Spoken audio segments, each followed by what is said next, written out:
Okay, where have you lived? I've lived in a lot of places actually. I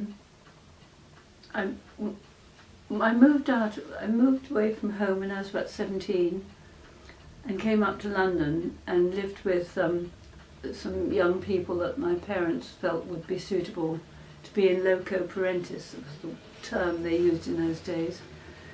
And I wanted very much to be an actress and go on the stage. I actually wanted to sing. And the condition was, well, it wasn't vetoed completely, but the suggestion of my parents was that I should get a proper job first. And I tried proper training, and I made several attempts at that. I went to a kind of pitman's typing place and failed miserably and left there. I then thought I might want to be a buyer for a big department store because they trained you in fashion. So I went there for a bit and was sent to St Martin's School of Fashion, not School of Art, the London School of Fashion it was called then. It was next door to St Martin's. And I was training to be a buyer at Harrods, which was extremely boring. And I felt very restless. I actually had wanted to go to uni, but not a lot of girls went to uni. Anyway, I hadn't done well in school. So I was a bit in a quandary about what to do. And at one point, I remember my father said to me, I'm sure I'm using it as an excuse, but I said I wanted to go to uni, and he said to me, well, why would you want to go to uni? You'll get married anyway. So I think in a way I thought, well, I'll get married anyway. So I got married when I was 18, and so that put paid to a career at that time. So, but jumping on ahead 20 years or so, I found myself in America with my second husband.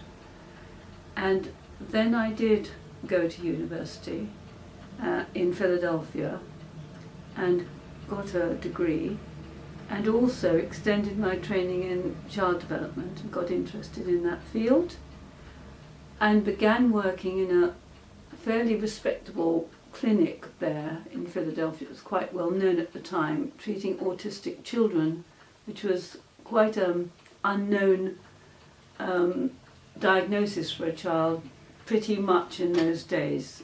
We're talking about the early 70s, mid 70s. So I trained at this clinic and worked there for some time, and with autistic children, and got involved in training other teachers around the United States. Became a director at one of the directors at the clinic, and then had a sort of womanly crisis that women often do have, of maybe I'm not any good at this job at all, perhaps they're just keeping me on because they like me. So I quit my job and went out to the west coast of America, from the east coast to the west coast. Drove across there to find a different job and see if I could hack it doing the same kind of work but in a different place. And I did that for a couple of years until my father died, and I felt the need to rethink what I was doing in America, having only gone for 2 years to America and finding I'd been there 19. So I'll stop there for a minute and rethink. By then I had 6 children, and I decided to come back to England to be nearer to my mother and my sister, who I hardly saw because she was in England. In fact, my whole family were in England. 2 of my children were old enough or settled enough in America to remain there because they had partners and children themselves. And I came back to England with the youngest 2 and stayed with my mother initially in a little small village called Henley-on-Thames in the south of England, southeast England, and tried to find a job, which was quite scary because I was so out of touch with the UK and what had gone on. everything was different. Obviously, we had joined the common market. We had different money than when I had left. I left in '64 and came back in '83. So it was a huge difference. And in the end, I changed careers because I couldn't find something suitable in autism in the way that I worked with it, therapeutic way. And so I went into race relations. The Race Relations Act had recently been enacted in the UK, and there were things called community relations councils in every town, pretty much, or big town. And I applied for and got a job with the Commission for Racial Equality, and was placed in various boroughs for the next few years as a senior community relations officer, working on equal opportunity law and those kind of things, housing, that kind of thing. By that time, most of my children had, two were still in school, left home doing things. I was fortunate to get a flat here in London, the one I'm sitting in now, which I got in a magnificent way. Well, I feel it was a wonderful way. I was very upset and angry and cross and feeling very bitter about having come back to England, which I thought was the land of milk and honey, and where I felt that probably race relations were very good. To find that because I had two mixed race children and a very foreign sounding surname, was having quite a lot of difficulty getting housing and living where I wanted to live. So I wrote quite an impassioned letter to a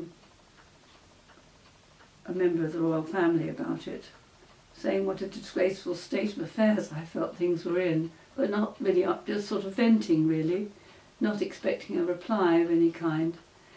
And about 10 days later, when I was staying with my mother came up to the bedroom. I was in bed and hands shaking, saying, "You've got a letter with the 3 feathers on it." And I said, "Well, I don't know what you mean." She said, "Well, it's from the palace."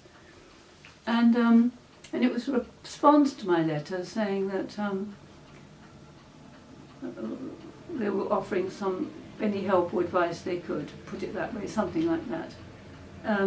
Anyway, I'll go over the whole process of what happened, but it ended up in me getting an old empty property that belonged to the duchy, which is this one, which has recently been sold to a housing association. So I'm still renting, but very happily renting. And so in a way, I've had lots of good luck in my life, I feel. And that was one of the big breaks that I've had, and it helped the family and me a lot, actually. And later I retrained I increased my training in England in psychotherapy. I did it for 5 years while I was working in race relations, and in the 90s decided to work in private practice on my own here. And I worked here probably for about 15 or I can't remember when I probably 91 or 92 I probably was qualified in English terms, British terms, joined the UKCP and the BACP, registered. I was a Gestalt psychotherapist and worked until I retired 2 years ago when I was, actually it's 3 years ago probably, when I was about 76. I gave that all up, decided I'd got a bit, well, I might get a bit forgetful. I was worried about getting forgetful and not remembering the sort of details you have to remember when you're working closely with somebody, details of their life and their experience. So I decided to sack myself before I got sacked in some way. And that was quite fun, actually. So I retired when I was 76, but then thought, I need to do something. What am I going to do with every day? So I thought I'd do some voluntary work of some kind. And then I thought I'd like to do voluntary work involving the dog. I had a dog by then. So I looked into pets as therapy and took her to see if she'd be suitable, which in the end she turned out to be. I was then asked where I wanted to work, so I elected to work in hospitals if possible, or with children with emotional difficulties, both of which I do now as a volunteer.